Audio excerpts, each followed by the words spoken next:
is Friday, July the 13th, 2018. This is the Dissident Peasant Podcast. I'm your host, Jeff in Georgia, the Dissident Peasant himself, world-class socialist. On today's show, The Life and Times of Thomas Paine, Part the Third.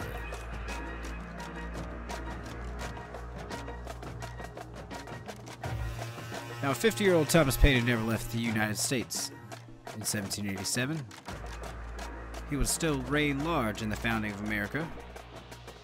He was already a first-rate political philosopher and author. And though he nursed the various grudges and grievances he had acquired throughout the years, he was certainly not the only American revolutionary who did so. All the great names that you may have heard of: Alexander Hamilton, the cousins John and Samuel Adams, Thomas Jefferson, John Hancock, even the patriarch George Washington.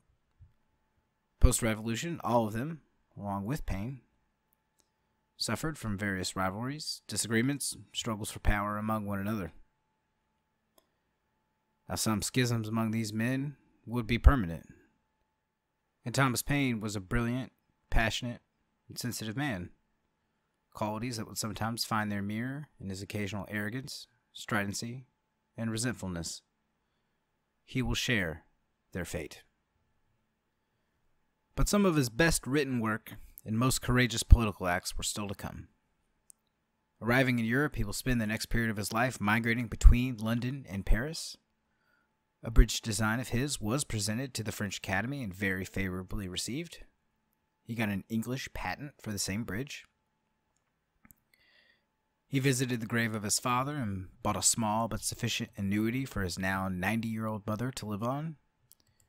He was a great favorite both as a guest and political ally among the great Enlightenment luminaries in London and Paris. Liberal Whigs in London, liberal nobles in Paris. Among these in London was a first friend and then bitter enemy of Thomas Paine, the MP Edmund Burke. Burke was then known as a liberal Whig, a reputation that will transform in time into that of a patriarch of conservatism. But he shared with Paine an early opposition to slavery, disgust at the corruption of the British Empire, and a pro-American political stance during the American Revolution. But stronger than the company of Edmund Burke and agreeable words exchanged between them in the coffee houses of Britannia were events in France, which were on the verge of giving more practical Enlightenment thinkers a second great opportunity to, quote, begin the world over again, as Paine himself wrote. Because France was broke. Now, obviously it's more complicated than that, but to give you the quick version, a combination of expenses from the 7 Years' War between France and Britain, their support of the American Revolution, and years of failure at enacting financial reforms, all eventually culminated in the formation of a French body known as the Assembly of Notables. This assembly failed to endorse the proposals of the then finance minister and recommended that proposed reforms be introduced to a representative body, such as the Ancient Estates General. In response, a politically weakened Louis XVI called for the formation of just such a body in May of 1789, and so began the French Revolution. Now, I don't want to get too bogged down in the story of the French Revolution, but I do want to describe Thomas Paine's participation in it, which was not cursory or perfunctory in any way, but active and substantive. That participation begins not with Paine, but with his old friend Edmund Burke, who produced a work entitled Reflections on the Revolution in France, and on the proceedings in certain societies in London relative to that event, and a letter intended to have been sent to a gentleman in Paris.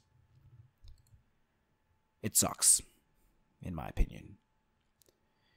In it, Burke decrees that the foundation of the legitimate authority of the English crown derive neither from the God of heaven nor the people of the earth, but from the oath Parliament swore to William of Orange in the name of the Church, the nobility, and the commons, to always humbly submit both themselves and their heirs and posterities forever to his house. Burke pisses on human reason and declares people creatures of passion who need tradition and religion to tame their beast-like inclinations. He sees no place in politics for France's Third Estate, that is, the Third Estate comprising the common people. Quote, "The occupation of a hairdresser or of a working tallow chandler cannot be a matter of honor to any person, to say nothing of a number of more servile employments. Such descriptions of men ought not to suffer oppression from the state, but the state suffers oppression if such as they, either individually or collectively, are permitted to rule." End quote. Now, even though I think it sucks, it was nonetheless popular among some when it debuted in November of 1790. It inspired over a dozen complimentary essays from others. Now, Burke's shocking about-face away from his liberal Enlightenment principles caused more than a few of his peers to speculate that they were motivated primarily by Burke's 4 decades of comfortable patronage by those aristocrats of his day.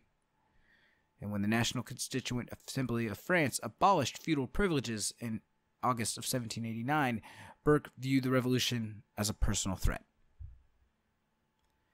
He might have truly believed England better off without violent riots of small folk, even if that meant accepting the corrupt and sclerotic administration of a noble class. But this state of affairs certainly helped drive him to that frame, and it's my personal opinion of his motives. To be fair, Burke also accurately predicted the endgame of the French Revolution. Quote, "In the weakness of one kind of authority, and in the fluctuation of all, the officers of an army will remain for some time mutinous and full of faction, until some popular general shall draw the eyes of all men upon him." Thomas Paine was also not a fan of Burke's output. Now, his was not the only response generated, but Rights of Man is among the best, and did much to influence public opinion on the French and American Britain.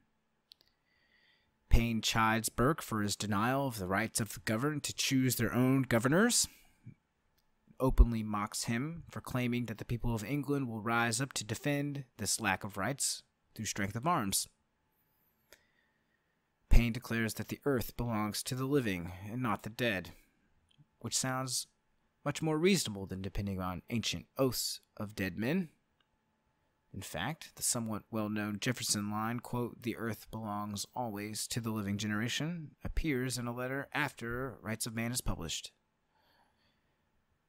Personally, my favorite part of Rights of Man attacks the foolish romanticism of Burke's conception of a royal government that ignores starving peasants and jails political dissenters. Quote, "Not one glance of compassion, not one commiserating reflection that I can find throughout the book has he bestowed on those who lingered out of the most wretched of lives, a life without hope in the most miserable of prisons." Burke is not affected by the reality of distress touching his heart, but by the showy resemblance of it striking his imagination. He pities the plumage, but forgets the dying bird. Accustomed to the kiss of the aristocratical hand that hath purloined him from himself, he degenerates into a composition of art, and the genuine soul of nature forsakes him. His hero, or his heroine, must be a tragedy victim expiring in show, and now the real prisoner of misery, sliding into death in the silence of a dungeon. Dedicated to George Washington, and debuting in February of 1791, Rights of Man was an immediate sensation, with both the public and with the agents of the crown. Fear of those agents would mean that his first publisher printed only a few of the 50,000 official copies that would circulate Britain in the next 3 months. An astounding number, with anyone's guess as to the number of unofficial copies, excerpts, and serialized versions in circulation. Now, most non-fiction publications during this time in England sold less than 1,000 copies. Burke may have correctly called the endgame of the French Revolution, but Paine single-handedly rallied a torrent of voices to give legitimacy to the then radical notion that a government's power must derive from the consent of the governed, that indeed people everywhere have a right to this form of government. Government attorneys carefully analyzed rights of man for any chargeable offense, but came up bupkis. The government then turned to propaganda and hired a Scots lawyer to produce a bit of state-sponsored libel. Much of what historians know, and therefore you and I know, of Paine's personal life, the pirating, the stay-making, the business collapses and marriages and the like, has either been derived or confirmed from this pile of horseshit whose title you need not know. A counterfeit letter, allegedly by Paine's mother, also circulated, complaining of his debts and his poor treatment. More horseshit, in other words. Back in America, his rotundity, John Adams, was predictably reduced to eloquently spittling with rage, a state of affairs Paine himself admitted he was aiming to create. And its American edition included a commendation from Jefferson under his official title as Secretary of State. Jefferson would grow to regret this and privately waffled in letters to John Adams, James Monroe, and President Washington himself about this, as Federalists like the Adamses pilloried rights of man in the press. Despite John Adams' attacks, the pamphlet was exceedingly popular in America. The French minister there reports back to his home country with glee at Paine's work, and a French translation of Rights of Man will appear quite soon. Jefferson wrote with gladness to Paine himself, whatever he said in his letters to others, while 100,000 copies were on the way to being sold in America. Paine was actually offered the Postmaster Generalship, a cabinet position at the time that served President Washington personally. He turned it down as he was living in the house of the Marquis de Lafayette, the hero of two worlds, and working on that French translation I mentioned. But that hero of two worlds was beginning to inspire opposition. In June of 1791, the royal family, who were increasingly prisoners in their own palace, tried to flee to the head of a 10,000-man army in an event usually referred to as the Flight to Varennes. And after they were caught, it was widely believed in France that Lafayette was either complicit in the flight or incompetent. This, combined with continuing food shortages and economic dysfunction, along with a crystallizing faction of radical Republicans known as Jacobins, to cause his reputation to seriously diminish both in public and the halls of power. His reign would soon effectively be over. Paine was not a Jacobin, but he was a radical Republican, naturally, and along with some of them urged the creation of a democratic republic then and there, with no king required. That fall, Austria and Prussia both publicly stated that they would declare war if the safety of the royal family was endangered, and a faction of the National Assembly's Jacobins known as the Girondins began to agitate for war, to strike before being struck. Both would eventually get their wish. Paine, meanwhile, was back in London, working on Rights of Man, Part the Second.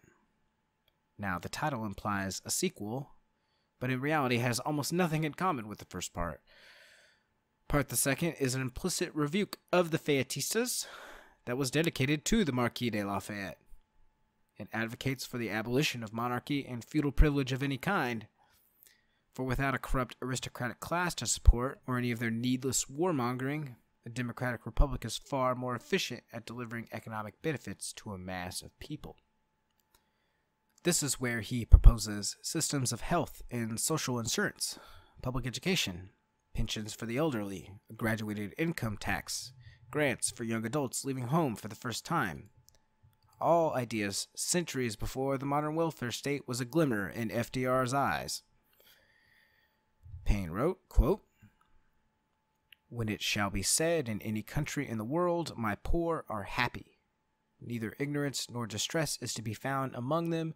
My jails are empty of prisoners, my streets of beggars. The aged are not in want. The taxes are not oppressive. The rational world is my friend. because I am the friend of its happiness. When these things can be said, then may that country boast its constitution and its government. Part the Second's publication is wrapped in a bit of mystery. It is likely that the government attempted to buy the book rights through an agent to prevent its publication. Paine turned down the equivalent of $200,000 American today in exchange for said rights. Part the Second would come to outsell the original Rights of Man, debuting in February 1792. By the end of 1793, over 200,000 copies were in circulation just in Britain. By 1809, sales in Europe would top over 1.5 million copies, helped, once again, by Paine's eventual public renouncement of the copyright. Together, both parts of rights would serve as secular Bibles in political clubs across Britain called the London Correspondence Societies. These were filled with hundreds of thousands of motley laborers who all had one thing in common. They owned no property and so had no vote.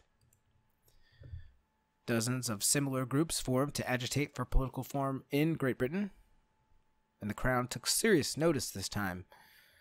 Political suppression began.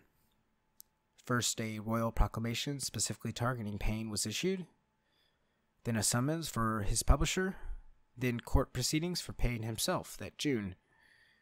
All the while, the government incited riots, sent spies to follow Paine everywhere, infiltrated some of these political clubs, shut others down completely, and just generally attempted to suppress and harass the spread of Paine's ideas and writings. Government-sponsored parades even hung and burned his effigies for years to come. However, the forces of order and reaction never felt strong enough to actually imprison or execute Paine, fearing his work would explode into an even greater popularity and release forces of revolution they would not be able to control. Years later, documents would confirm to historians that the government's true aim was to harass Paine into leaving Great Britain for good. Their cause got a boost when 4 French departments nominated Paine to serve as their representative to the new National Convention of France. This was the body that would rule France for the next 3 years and was charged with creating a new constitution for the First French Republic. One department, the Pas de Calais, sent a personal delegate to him, an act that seems to have made all the difference. When the English poet, painter, and mystic William Blake, having heard rumor after rumor of plots to kill Paine, begged him not to return home one evening lest he be killed, Paine began his flight that night. Customs officials harassed them at the hotel they arrived at all night before an anti-Paine mob formed in the morning. Paine and his companions loaded their luggage onto the ship, probably groggy from having gotten no sleep, and occasioned by the crowd's hisses, boos, and threats. They sailed away from England on September the 14th, 1792. Thomas Paine would never return. We will pick up with Thomas Paine's time in the First French Republic soon, but as a legal person, Thomas Paine's business with the courts of England were not yet concluded. The trial of Thomas Paine took place on December the 18th, 1792, in the shadow of the political repression techniques I described earlier. I refuse to sully my mouth with the names of the men representing the Crown. The defense was represented by Thomas Erskine, future Lord Chancellor of England and probably the best criminal defense attorney in all the land. He was also the recently dismissed Attorney General to the Prince of Wales. Dismissed, of course, for his decision to take Paine on as a client. The prosecution expressed outrage that such a tract in radical political philosophy as Rights of Man had been distributed to the masses, and read into evidence a letter from Paine that stated that he knew that what he was writing could inflame a jury, though the prosecution omitted the part of the letter that predicted the government would stack that jury to obtain a guilty verdict, and which Paine was absolutely right about. Witnesses were produced to verify authorship and publication of the Rights of Man. in a letter from John Adams attesting that Paine desired Great Britain to also declare itself a democratic republic was read into the record. Thanks a lot, John Adams. The defense offered no evidence. Instead, Thomas Erskine took 4 hours and one burst of feigning to deliver a speech so devastating to the prosecution's case that, in a world more beautiful than ours, would have resulted in absolute acquittal.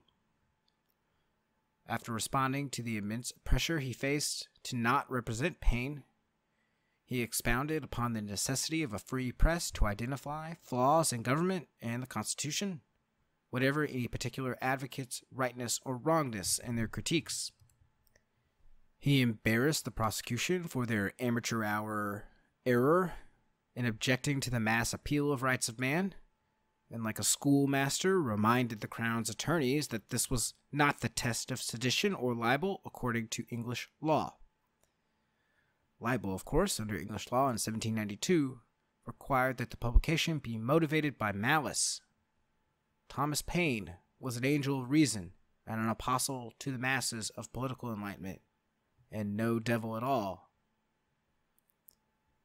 Referring to freedom of the press, he concluded, quote, "This freedom alone has made our government what it is. This freedom alone can preserve it, and therefore, under the banners of that freedom today, I stand up to defend Thomas Paine." Rapturous applause erupted.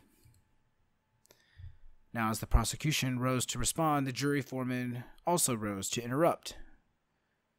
This foreman told the judge that a reply from the prosecution was not necessary unless they or the judge required it. No response from the government came. The verdict was announced. Guilty. The sentence was death. If Thomas Paine was ever caught on British soil again, or caught traveling the high seas and encountered any English forces at sail, he would be summarily imprisoned and hanged. Meanwhile, Erskine enjoyed the privilege of jubilant crowds, probably not all of them universally Paine supporters, but enthusiastic boosters of liberty of the press, one and all.